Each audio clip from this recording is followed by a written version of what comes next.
You're chained in the hull of a ship. The smell of rotten fish burns your throat.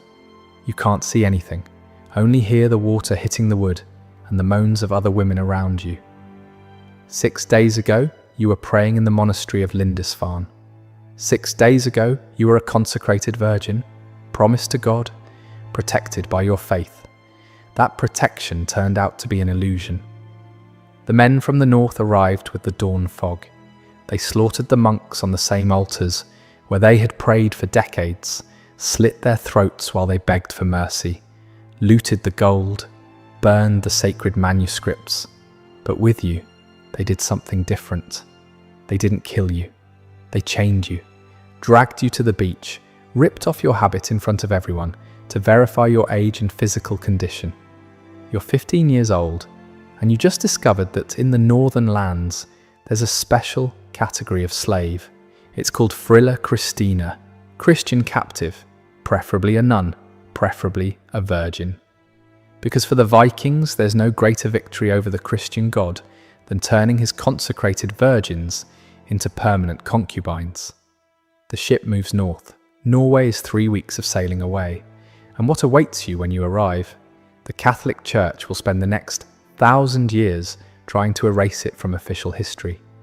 This is the story of the 23 nuns captured at Lindisfarne in the year 793, what marks the beginning of the Viking Age. And the most terrifying part isn't what they did to them, it's that no one saved them. Not the Christian kings, not the bishops, not even the parents who handed them over to the monastery, believing they'd be protected. Everyone knew what the Vikings did with captives, and everyone stayed silent. If this story grips you, drop a like and subscribe.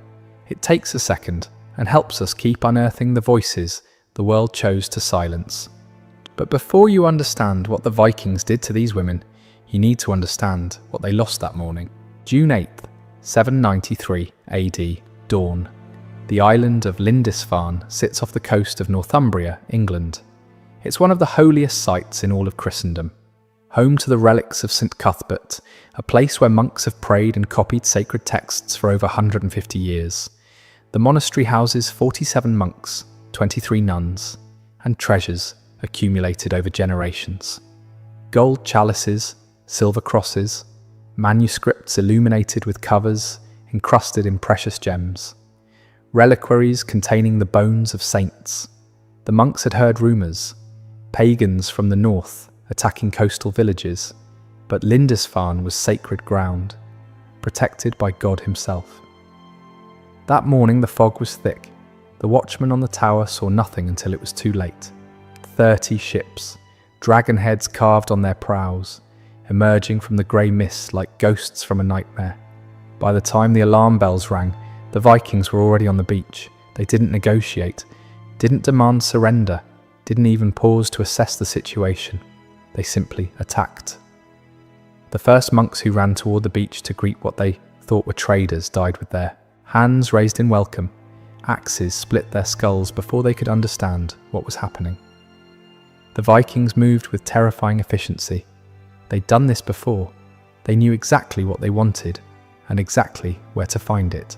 Some headed for the church, others for the treasury, others for the dormitories. The monks who tried to resist were cut down instantly.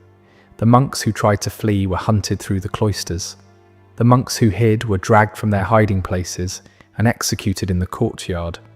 Father Aldwin the abbot was found kneeling before the altar, praying. They decapitated him where he knelt. His blood splashed across the same stones where he'd celebrated Mass for 30 years. The whole attack lasted less than 4 hours. By noon, Lindisfarne was silent. 47 monks, dead, every single one.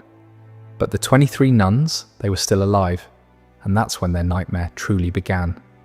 The Vikings didn't take women randomly. They had a system. To understand why they captured nuns specifically, you need to understand Scandinavian social structure in the 8th century. In Norse societies, women actually had more rights than in the rest of Europe. They could inherit property, divorce their husbands, participate in trade, but there was also a particular institution called thrall, slavery, And within slavery, there were specific categories. Common thralls did agricultural or domestic work, but there was a special category called ambat, female slaves who also functioned as permanent concubines. And within that category, the most valued were frilla Christina, Christian slaves, especially nuns. The reason was twofold. First, religious humiliation. The Vikings, devoted pagans who worshipped Odin and Thor, found special satisfaction in profaning what Christians considered most sacred. A nun had taken vows of eternal chastity. She had promised her virginity to Christ. Claiming her as property was the supreme insult to the Christian God, a demonstration that Norse gods were more powerful. Second, practical economics. Nuns were educated women, rare in that era. They could read and write in Latin, some in Greek. They knew medicinal herbs, sophisticated weaving techniques, basic accounting. As slaves, they had multiple uses: domestic, reproductive, intellectual. So on that beach at Lindisfarne, while smoke rose from the burning monastery, the Vikings began their selection.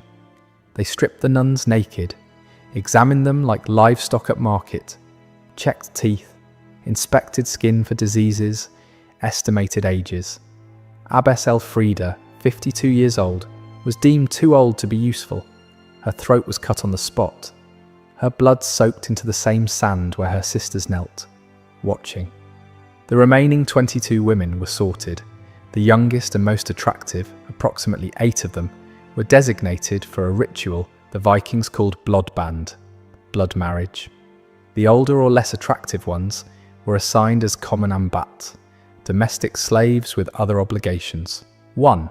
Novice, a girl named Hilda, according to a fragmented 9th century manuscript, was only 15 years old. She would become one of the 8 chosen for blood marriage. None of them understood what that meant. They would learn. The 3-week voyage to Norway wasn't just transportation, it was psychological warfare. The Vikings didn't touch the nuns immediately after capturing them. Not on the ships, at least not the ones destined for blood marriage. They kept them chained in the cargo holds, dark, humid spaces that smelled of rotten fish and salt water. They fed them scraps, mouldy bread, dried fish so salty it burned the throat. They forced them to urinate and defecate where they sat. No privacy, no cleaning. It was systematic depersonalization, a process to break the identity they'd built over years of monastic life. The warriors visited them regularly, not to violate them, not yet, to humiliate them in other ways. They forced them to pronounce blasphemies against Christ, cut their hair, which the nuns kept long under their veils as a symbol of consecrated femininity, and threw it into the sea, made them drink strong beer until they vomited, breaking their vows of sobriety. They forced them to witness pagan sacrifices, where Vikings slaughtered animals and sprinkled the blood over wooden idols carved to represent Thor and Freya. Every act was designed to demonstrate that their god didn't protect them, that their vows meant nothing, that their identity as brides of Christ was an illusion that could be destroyed. Modern psychologists have a term for this: learned helplessness. In the 1960s, researcher Martin Seligman discovered that when subjects learned nothing they could change their situation, they stopped trying. They surrendered. Not from weakness, but because their brains were trying to protect them from madness. First you fight. Then you realize fighting doesn't work. Then you stop fighting. Then you stop feeling.